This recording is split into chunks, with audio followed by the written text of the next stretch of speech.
Om.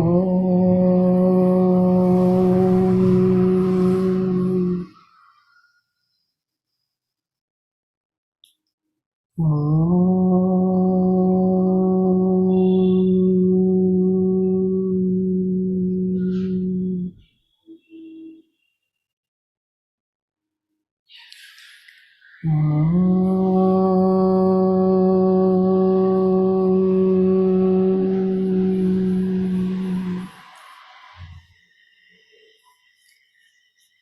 शुक्लां भरधरं विष्णुं शशिवर्णं चतुर्भुजं प्रसन्नवदनं ध्यायेत् सर्वविघ्नोपशान्तये।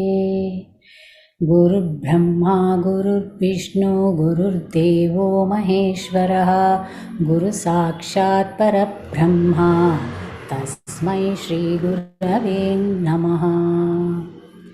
सरस्वती नमस्तुभ्यं वरदे कामरूपिणी विद्यारम्भं करिष्यामि सिद्धिर्भवतु मे सदा।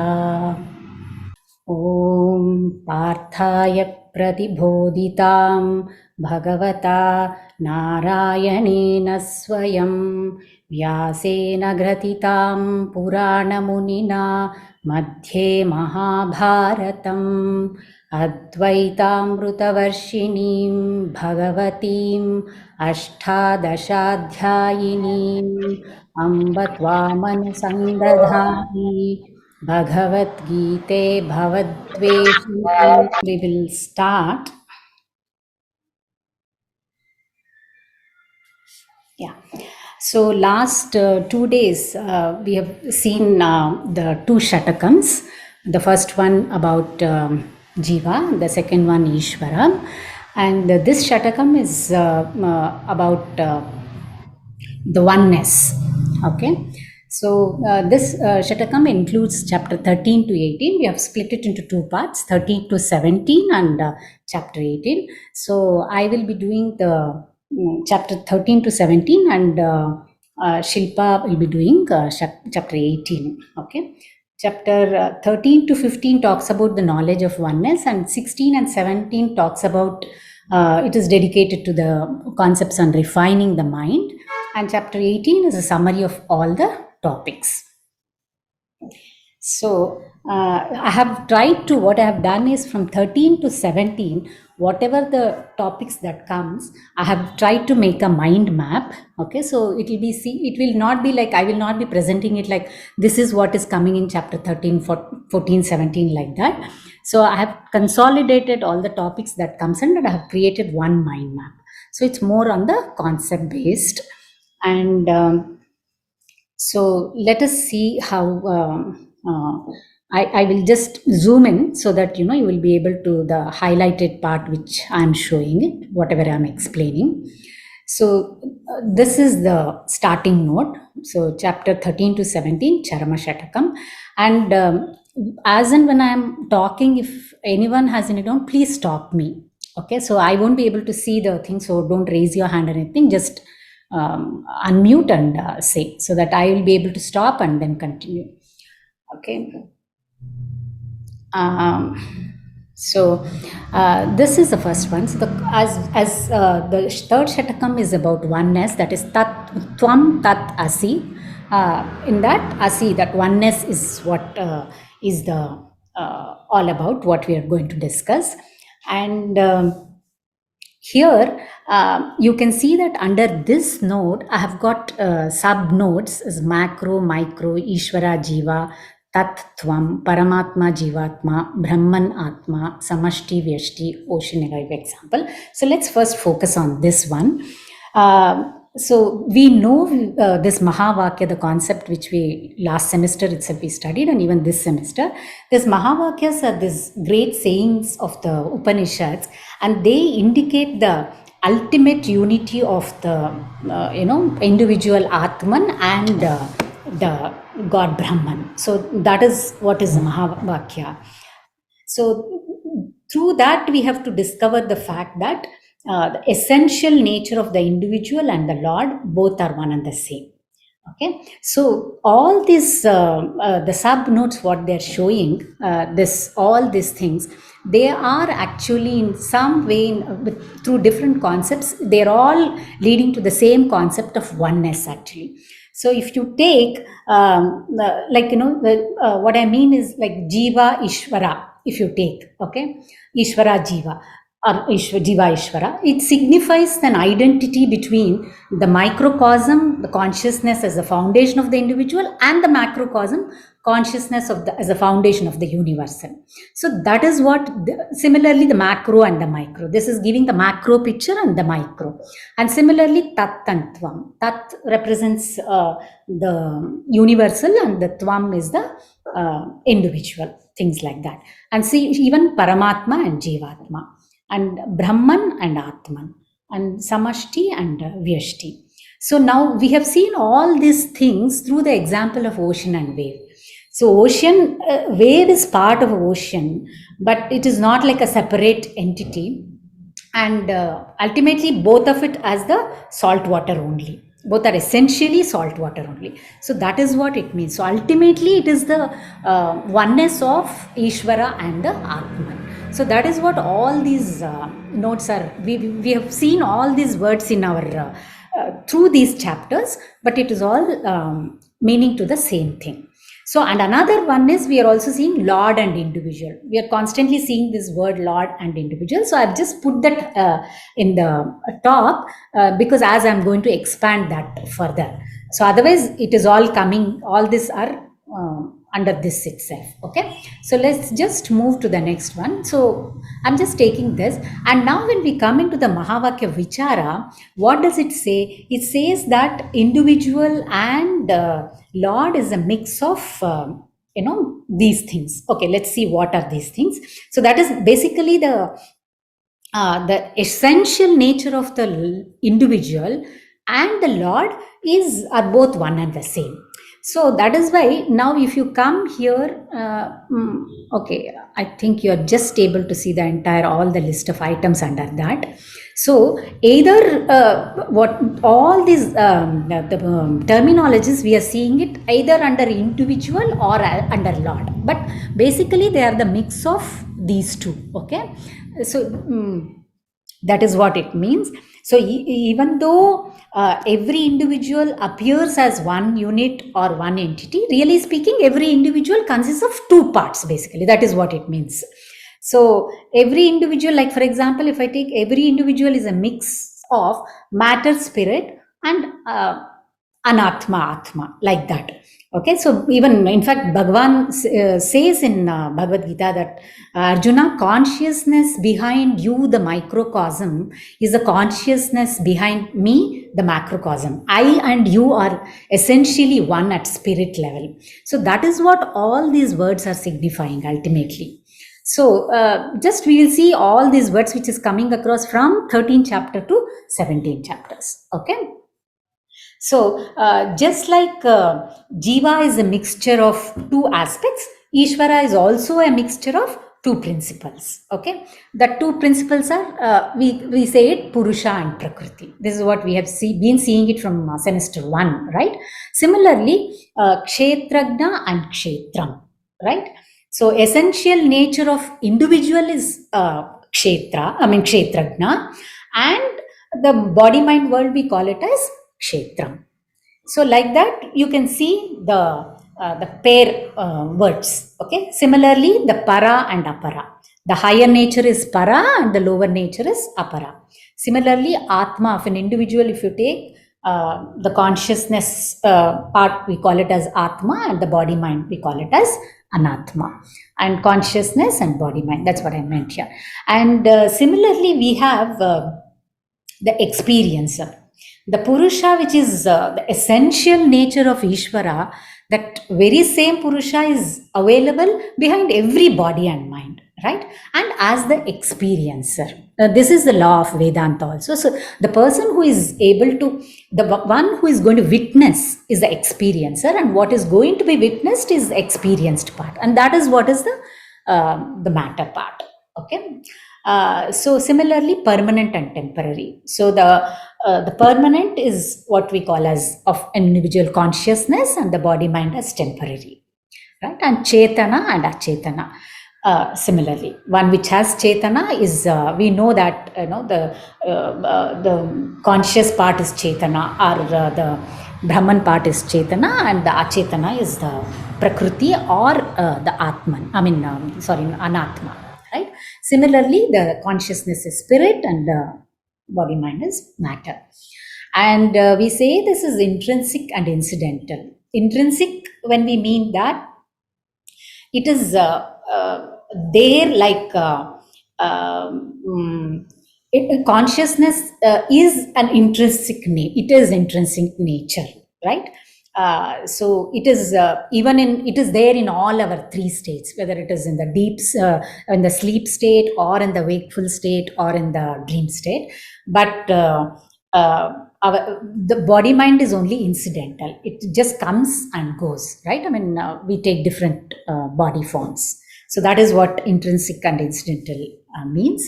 And again, seer and seen, right? So this is also we have seen what is going to be experiencer is the seer, and the experienced is what is seen. So the prakriti, what is all that is what is seen, and the purusha is the seer.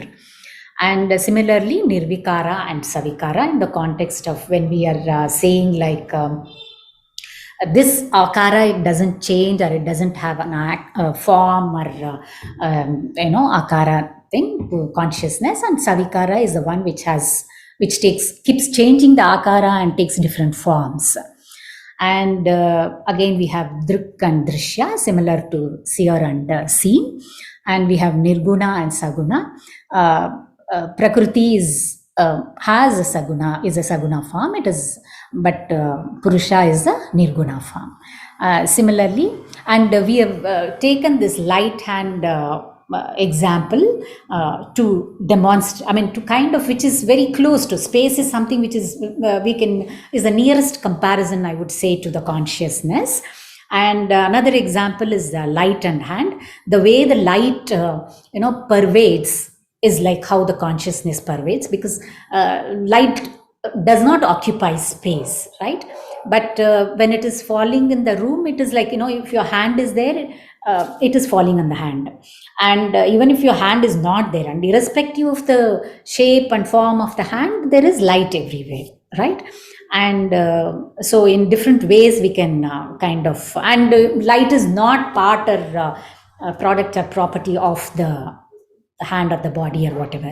And light exists, it's an independent entity. It is not depending on any of the objects on which light is falling. So that is why it is called the independent property, and the other one is called as a dependent property, right? Because only when light is there, we are able to see the hand or the body, or any object for that matter.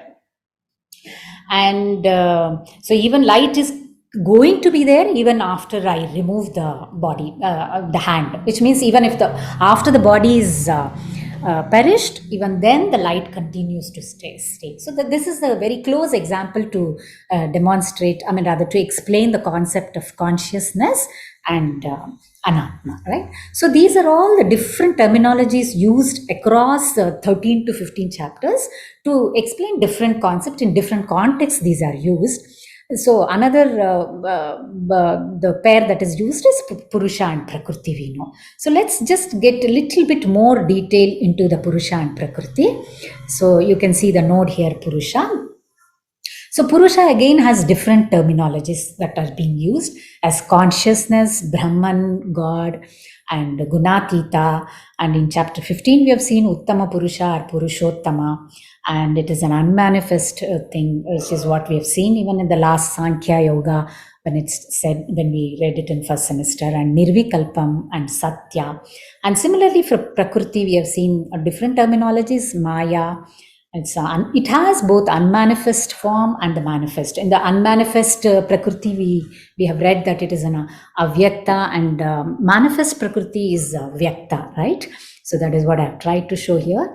And again, this unmanifest is the energy form, which is imperishable, and the manifest, it is a matter form, perishable. And this is what we call as Akshara Purusha, and this as Kshara Purusha. Okay. So again, here we have Savikalpam and Mithya. So when we say Satya and Mithya, it means Satya is an independent body, and Mithya is like not there. I mean, like it's depending on that. That's is what I think the explanation. Yeah, dependent reality basically, and this is the independent reality. That's what we call it as Satya. Satya means it's not okay. It's ultimate truth. That's what. But the inner meaning of that is an independent reality. Okay, this is the Prakriti is the dependent reality, right? And then what do we have? We have this Prakriti. We know that Prakriti is constitutes three gunas, Sattva, Rajas, and Tamas. So we will little bit get into the Gunatraya Vichara. Okay, I think it is in chapter 14. This concept is talked about. Gunatraya Vichara. There it talks about, like, the definition of what Sattva means, what Rajas, and what Tamas. And I'm sure all of us by now know what each of these gunas definition and how they bind us, and the indicators, in the sense like how they bind us. Probably maybe I can little bit talk about that. Just give me a second.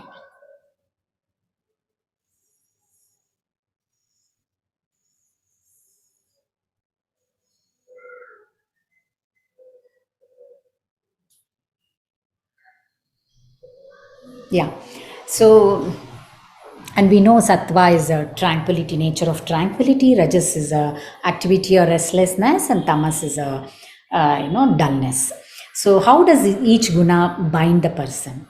The Sattva makes a person love tranquility and knowledge, and Rajas is workaholic, and he's very restless and cannot sit quiet, and Tamas is ignorant and very lethargic, and it brings in a negligence, incapacity to think, like that. So that is how they bind us to each individual, right?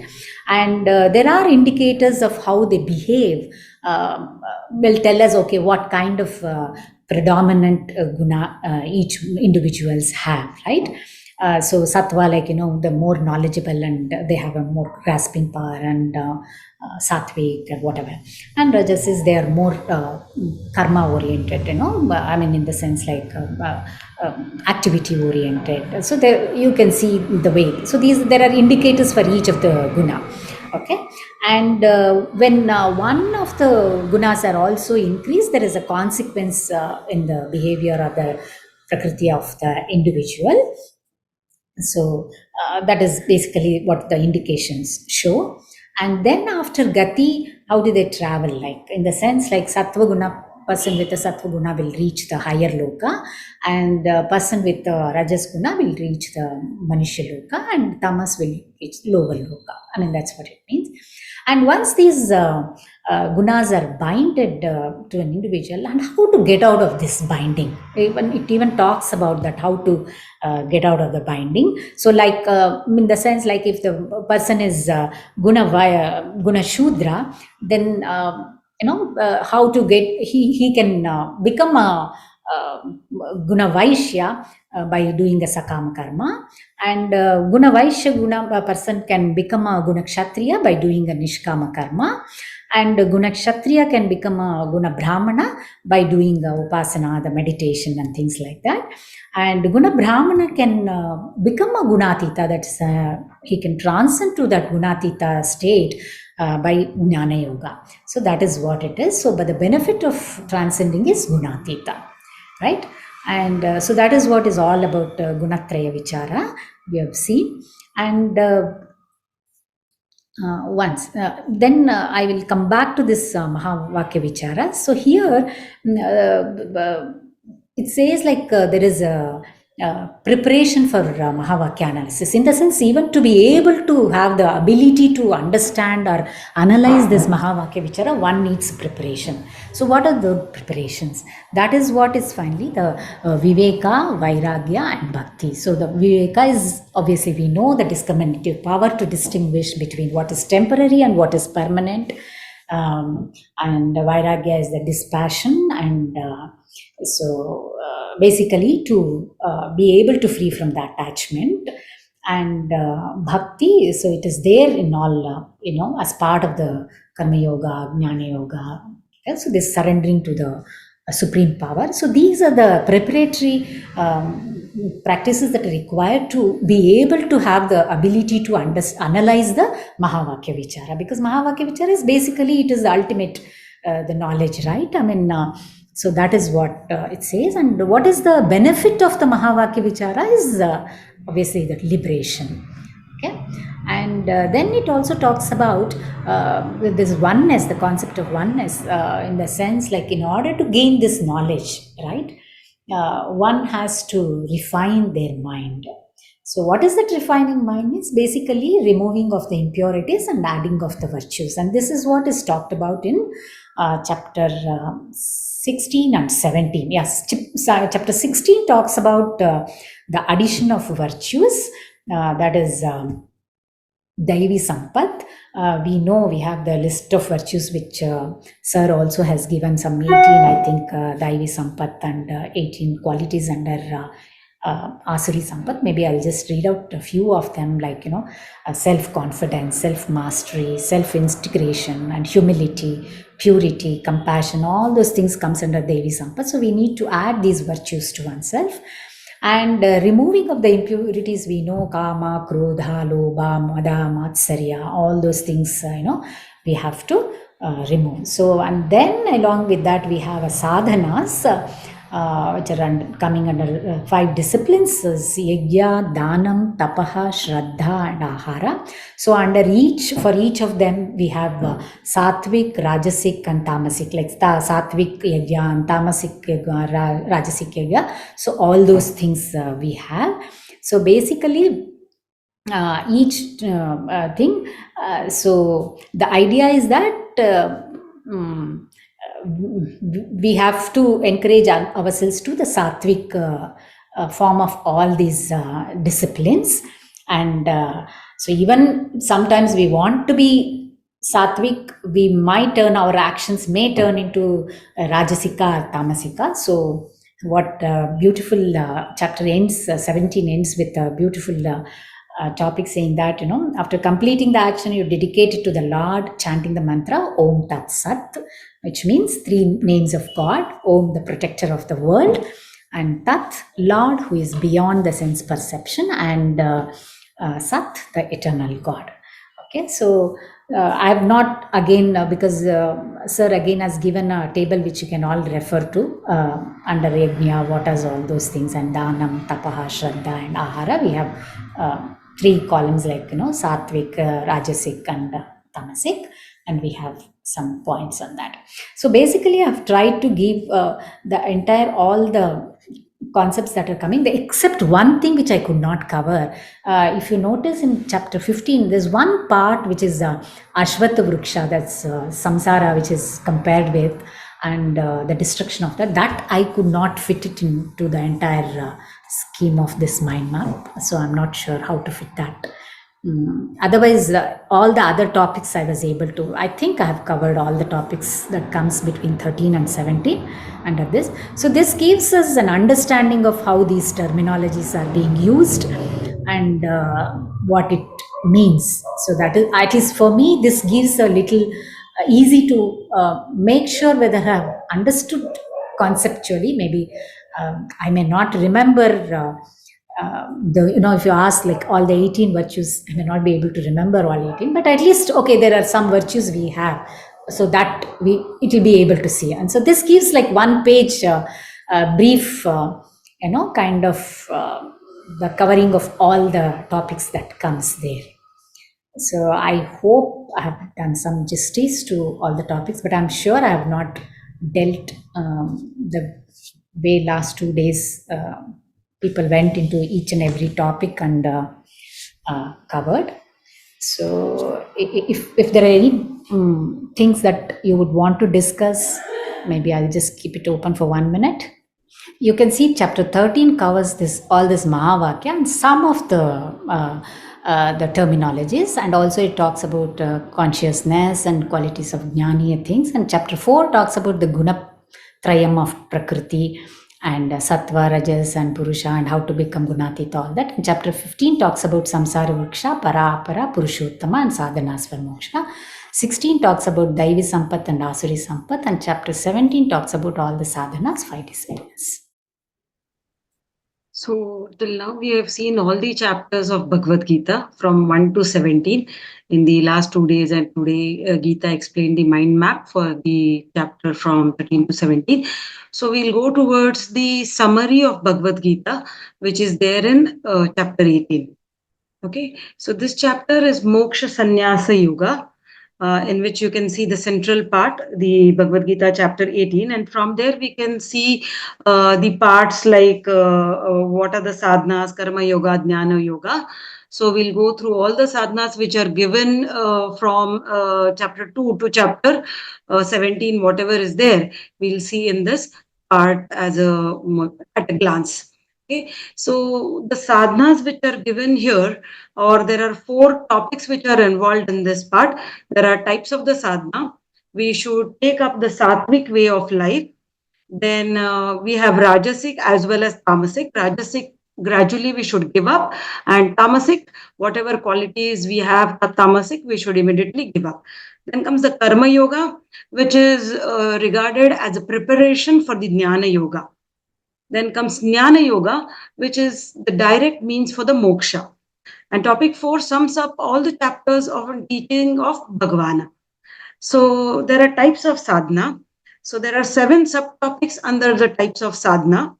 So the 7 topics are sannyasa, renunciation. So in sannyasa, in all these 7 types of sadhana, we are going to see them into 3 parts: sattva, rajas, and tamas. So in sannyasa, the sattvic type of sadhana, like performance of the duties, renouncing the anxiety regarding the future. So what is going to happen in the future? We are going to renounce those anxiety things. In the rajasic, renunciation of duties even after knowing the importance of the duty. And in tamasic, renunciation of duty out of ignorance. We are not we don't have the knowledge about the duty and we are ignorant about it and we are renouncing. Then the next comes jnanam. In jnanam, there are 3 parts. So first, the sattvic part is knowing that there is one Atma. Atma is invisible thread. Everything is in one garland, Atma. So knowing that there is only one Atma. Rajasic, no, Atma is different from body. Atma is different from body, but each one has different Atma, is the Rajasic way. And the Tamasic way is treating the very body as Atma. My body is Atma, not accepting Atma as a different form of body, is the Tamasic way. In karma, we have 3 kinds of karma. Sattvic karma, motivated by dharma. As always, Bhagwan tells Arjuna how to go to dharma way, how to go via the dharma way. So the sattvic karma is motivated by dharma. Rajasic karma is raga pradhana karma, which is for my personal benefit. Tamasic, that the action that harms others, like dvesha pradhana karma. Karta, so the karta bhav is always who performs sattvic karma, the bhav of doing, sattvic bhav of doing the way. Buddhi or the intellect. Sattvic buddhi is intellect which has complete knowledge. Knowledge regarding what is dharma, adharma, and knowledge regarding satya and mithya. So proper kind of knowledge. Rajasic knows everything, but incomplete or doubtful. Doesn't have a knowledge of everything in full, but there is always a doubt in the mind. Tamasic has got all the knowledge in the opposite direction, not in the right way. Thinking is in the opposite direction. Vritti, that is the willpower. So the willpower, sattvic willpower, by which one continues in the spiritual pursuit. Whatever the obstacles are there, he'll keep on doing his uh, acquiring the knowledge, try for acquiring the knowledge in the spiritual pursuit. Rajasic, willpower by which one continues in material pursuit. Tamasic, willpower by which one pursues none of them, has a purposeless and lazy life. Sukham, which is pleasure. Satvik, discovery of Ananda in oneself, which is the goal. Rajasic, pleasure born of external condition, which is potential sorrow. So later on, it has potential sorrow. It is born out of external condition, that is the materialistic way of life. Tamasic, pleasure born of sleep, neither of the above. Purpose, lazy life, pleasure born of sleep, or all the characteristics or attributes of a tamasic person. Karma yoga. So second topic is karma yoga. So karma yoga, proper action and proper attitude. So the karma yoga way of life is doing proper action with an proper attitude. The karma should be done with a proper attitude. Proper profession. So in the profession part, so that profession part is again divided. Choosing the action by which I can contribute to the society, the actions through which I can help the society. So how to choose a proper profession? So first is Swabhava Janma Karma. That is choosing a profession which is suitable for my nature, which I like to do, in which I can give my 100%. Second is going by hereditary, like which we imbibe those traits from the birth and the hereditary professions. And the worst kind of profession is income-based profession. Income-based, so where I get money, I'm going to follow that profession, is the action part of the karma.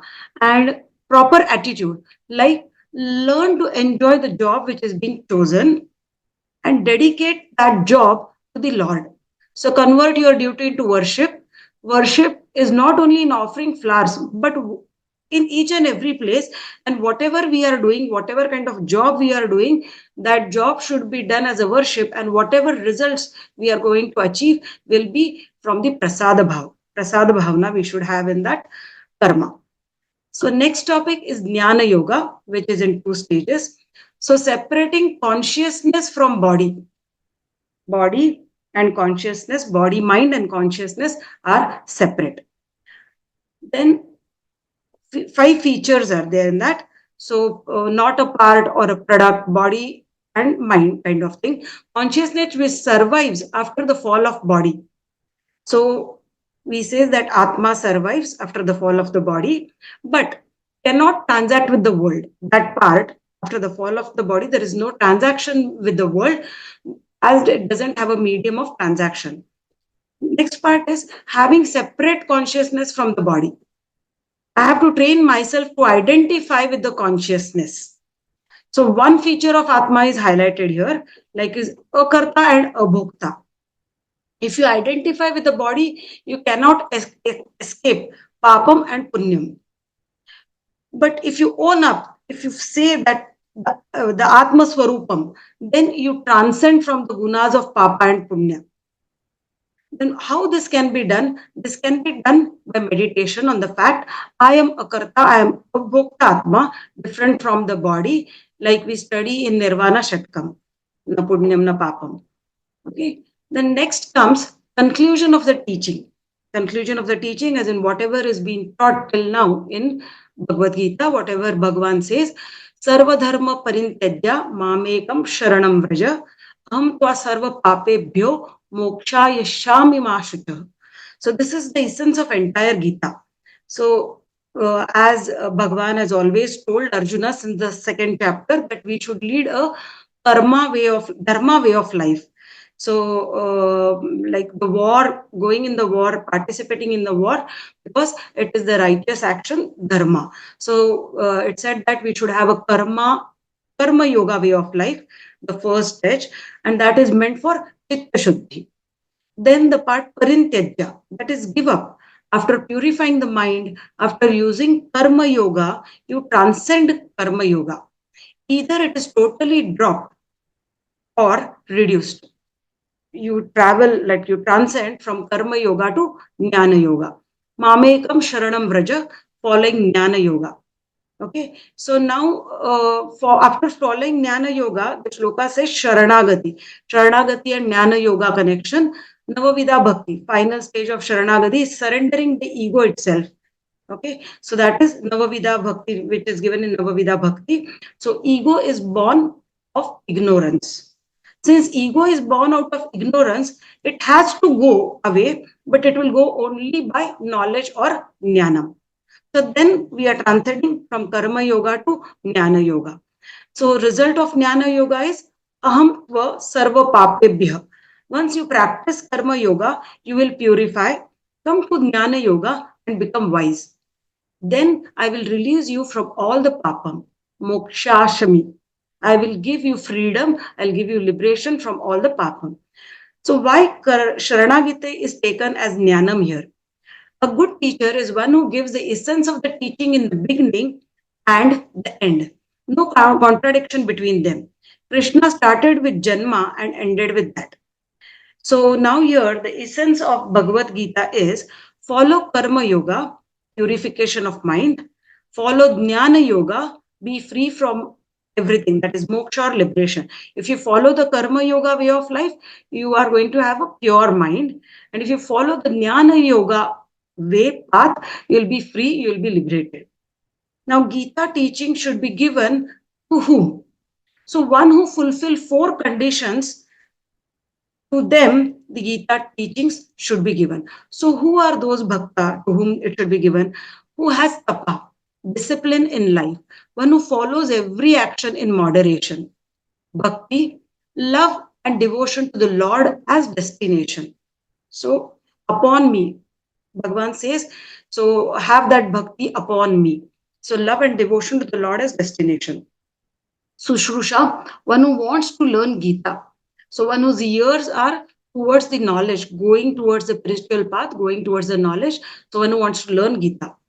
Anasuya, not finding fault with Gita teaching, learning it with open-mindedness, question your own understanding, but not the validity of Gita. So one who has a keen interest in learning, only to those devotees, Gita should be taught, to those bhaktas. Falashruti, whoever teaches Gita is very dear to me. Bhagavan says, whoever teaches Gita is very dear to me. All the listeners will also get the benefit. If you listen without understanding, you will get Swarga. And if you have understood it, while listening to have understood it, you will get Moksha. Bhagavan Krishna asked Arjuna, you come under which category of bhakta, or you come under which category? Arjuna said, I understood my duty, and without grumbling, I will do my duty. So the last shloka of Bhagavad Gita is Yatra Yogeshwara Krishno Yatra Partho Dhanurdhara Tatra Shri Vijayo Bhuti Dhruva Nitirma Marma. So wherever Yogeshwar Krishna is there, wherever Dhanurdhar Arjuna is there, wherever Lord Krishna is remembered, wherever I continue to do my Swadharma, their prosperity, moksha, everything will come.